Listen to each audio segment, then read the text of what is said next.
So I got to go back to work. I actually didn't have any vacation time for my fight. So I got in trouble a little bit at work. I just took off and I just like, hey, I'll be back in a week. And I got written up for it. So we'll see how that goes when I get back.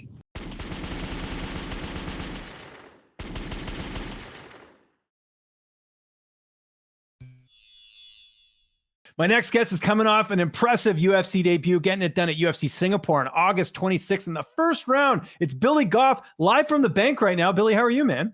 Fantastic. How are you?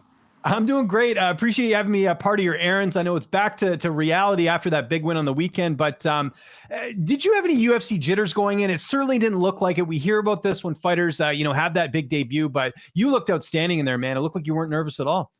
No, I mean, I always get nervous. I always like every single time I'm nervous. I get very emotional as well because there's a lot riding on it. There's a lot that goes into it. But I've been doing a lot of like mental prep work, working with a couple different therapists, trying to get better at handling anxiety, training mental skills and all that. And it paid off. When I walked into that, before I walked out, all the nerves were gone. I was nice. Focused. I was dialed in, and I was hitting my mental resets while I was in the cage. I was a lot more present than I've ever been. Did you know you were the betting underdog going into the fight? Yes, I did. I know I opened up as the favorite, and then it switched because a bunch of money came in on Yusaku. Some fighters see that and it kind of adds a chip on their shoulder? Did it have any effect on you, or are you just kind of like, whatever, we'll prove them wrong? I don't care, man. I don't like that's.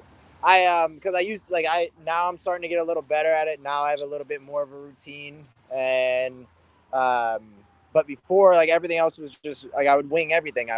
It doesn't matter if my walkout song is messed up. Doesn't matter if it doesn't get played. Doesn't matter how I feel. Not like I could just roll. The venue can change. The opponent can change last minute. I don't care. I can roll with anything.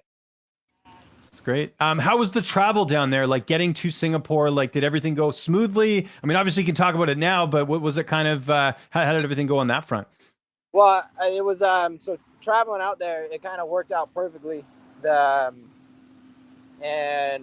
it was 23 hours of flying, but thankfully we left Saturday night and we got there Monday morning. So I slept a ton on the plane.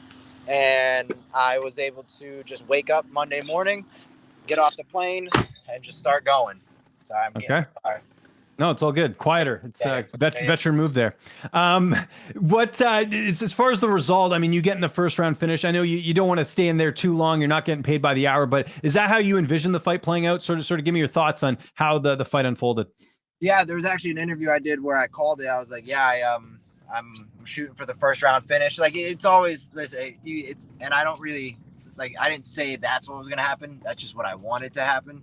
And anything can happen, man. So I'm always prepared for it to go the distance, but I'm always shooting for a nice quick finish. Saves me time, saves me money. Anything about him surprise you at all in the fight? His game. It was not so much a surprise. It was more so, it was his game plan, the way that he kind of switched up. There's a couple of things that we were expecting him to do, and he didn't really do them. Some things that I wasn't doing as well, and his reaction to him, or certain things that I was doing, his reaction, like when I was circling, he wasn't reacting the way that I thought he would. So that was interesting, but we adjust. My corners, they adjust, tell me what to do. Yeah, sort of on autopilot, which is good. How did you celebrate after the win? We went and got food. There was a mall, it's called Vivo City, and we went there and I ate a bunch of spicy food. Good. Okay. So you did get to enjoy yourself. That's good, because I know sometimes you're always doing stuff, medicals or media or whatever. So that's good. You got to have some food and all that. Were you surprised you didn't get a bonus? I figured, with that performance, that was probably bonus worthy, right? Oh, it was definitely bonus worthy performance, but I knew that there was a good chance that I was getting a bonus. But as I watched the results for the rest of the card, and there was 6 more finishes, I was like, there's a good chance that I don't get it. And I saw, and it's crazy too, because out of all the fights, the ones that got the bonuses, I don't think deserved it more than I did. The ones that I think should have gotten the bonus was Waldo, because that was a crazy knockout, the way that dude fell. And that, and I think his Elder. Yeah. Yeah, he deserved it. He flatlined that kid. Like those were great finishes. The other ones were, I don't think those were the ones. Like they were great finishes. Like had they been one of the few knockouts on the card, absolutely bonus worthy. But compared to the other ones, nah. And I knew that when I saw Waldo's, I was like, yeah, no, my finish wasn't that good. What's been the feedback like since the win? A lot of people like that finish again, debut, all that stuff. How's all that been? Good. It's very a lot of a huge outpour from family, friends, and it's been nice to kind of take it all in, just sit in that. And now that I'm home, I get to relax, get back to my routine, and get on to what's next. And definitely, stock definitely went up, and we'll see what that brings for me opportunity wise. When do you want to get back in there? I know we're kind of fresh off the win, a lot of travel and all that. Do you want to get one more in this year, or what's sort of the plan going forward? Oh yeah, I would like MSG, but MSG is probably full, so the chances of me getting on that, unless something falls out short notice, we'll see.